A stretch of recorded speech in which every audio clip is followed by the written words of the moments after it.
Hey, I'm Kinsey, a Disney-loving mama and travel agent who helps families tailor their Disney vacations to fit their budget, pace, and personalities. If you're planning a Disney trip with littles, hit that subscribe button because I'm sharing tips and tricks and mom-tested tips every week. Okay, starting off with the first thing that I wish I learned, we need a little backstory here. So on our first trip with our girls, they were 5 months and almost 2.5. We had 4 park days back to back. So we had an arrival day, 4 park days, and a going home travel day.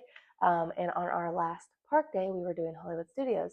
And this is honestly not a very popular opinion, but Hollywood Studios is one of my favorite parks and probably one of my husband and I's favorite parks. Um, but I was just really excited to do Hollywood Studios that day. I had all these plans in my head. I was super excited for Toy Story Land because my 2-year-old at the time was obsessed. And we just started off the day all wrong. We planned on getting some more formula for that, like the evening into the next day, since we only had one night left at the baby care center.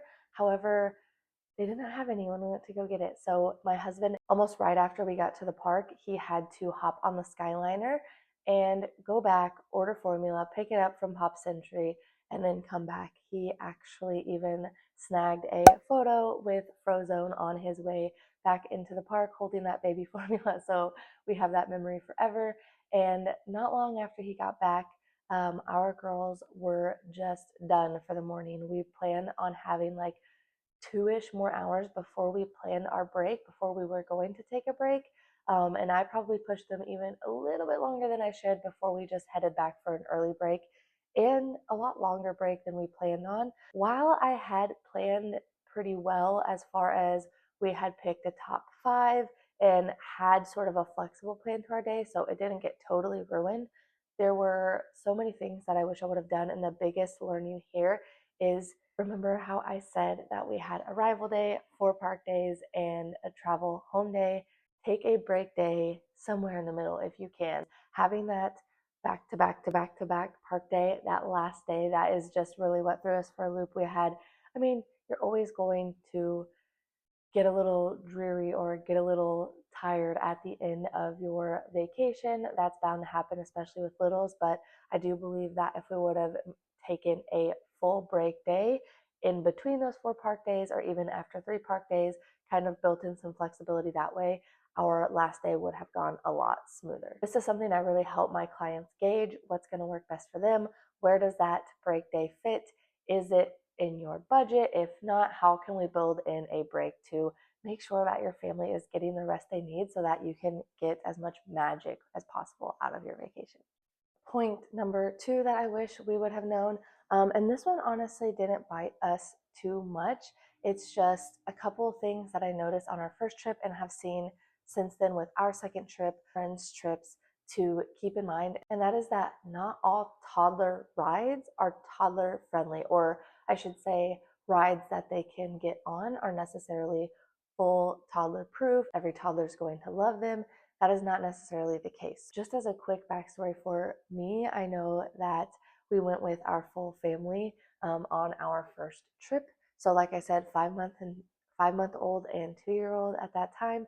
And Pirates of the Caribbean is a no height requirement ride, right? It's dark, it's pirates. So if your toddlers aren't used to that, it's something to kind of note. My 2-year-old didn't hate it, but she was kind of like, and was leaning towards me. I've even had friends who took their kids and they were like, yes, they love Frozen. We're going to ride Frozen ever after. Again, it's a dark ride, it's a boat ride. There is some drops in, the snow monsters are part of it. And since they didn't prep their kiddo or even show them like a video, that's a good way to help.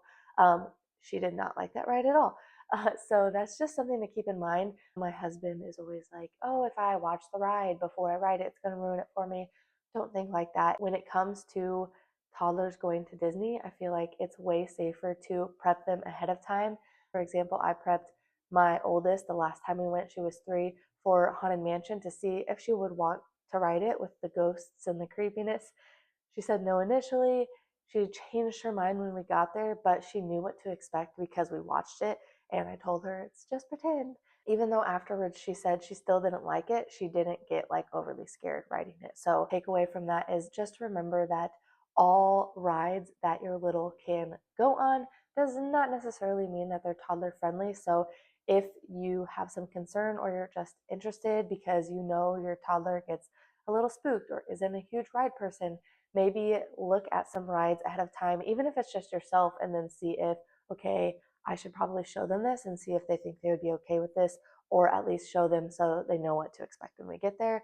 It'll just make for a lot smoother ride. Last but not least, this honestly goes all the way back to my very first trip, not even necessarily with toddlers. I just want you to know you don't have to do it alone. You do not get bonus points for figuring everything out by yourself, or even thinking you did and then getting there and realizing, like, oh my gosh, I could have prepared so much better. I could have came so much better prepared and had a better experience, because that is what happened to me on my first trip back in 2020. So it honestly required, or should have from my end, required more planning because so many things were changed and different. But I did very, very little to no planning. I ended up somehow still falling in love with Disney after that trip. But when I came home, it was just like, oh, we could have had such a better experience if I wouldn't have just posted a couple, what should we do? Where should we go? Because we didn't really prioritize anything. The main thing we prioritized that trip was Star Wars Galaxy's Edge because my husband wanted to see that. Everything else, it's like we were so scared to miss that. We were just meandering around, looking around for what there was to do when we got there and taking suggestions from other people, that I just feel like we missed so much. That is something that you really don't want to do, especially if this is going to be like a once in a lifetime trip, twice in a lifetime trip for you. You really want to make sure that your family is getting the most magic out of your vacation and making memories that you're going to remember forever, because that's the whole point. So again, you don't have to do it alone. Travel agents like myself actually have services that are already built into your package, because Disney does know how valuable that our services are. You can ask questions. I have guides that I give my clients. I'm helping them find the right resort. I'm helping them with lightning lanes. I'm helping them with dining reservations. I'm even answering questions on the day they're traveling, while they're there, when they come back. Anything that my clients need, I'm there for them. If they want a little bit of help, if they want a lot of help, it's so flexible. And with it already being included in your trip, there's just no reason to feel so overwhelmed or feel like it's a part-time job to plan a vacation on top of your regular day-to-day life. If you're a mom trying to do all the things and you just want to make Disney simple again, that's literally what I do. I'll leave my link below if you want to chat about planning your next trip. Those are the three big things that I wish I would have known before my first trip with toddlers, or even my first trip to Disney in general. Give those toddlers and yourself a break. Make sure you remember that just because it's a no height requirement ride doesn't necessarily mean that it's toddler friendly or that your toddler specifically is going to love it. And remember, you don't have to do it alone if you're feeling stressed. There are so many logistics that go behind a Disney vacation, on top of making sure that you get the most magic out of your vacation for your family. If this helped, give it a thumbs up and let me know in the comments what your biggest question is when planning Disney. Make sure to subscribe to keep up with all of the Disney planning tips, Disney toddler tips, to make your vacation as stress-free as possible. I'd love to help you tailor the magic, so if you're interested, all of my planning information is below. Until next time, keep chasing the moments that make your family's magic.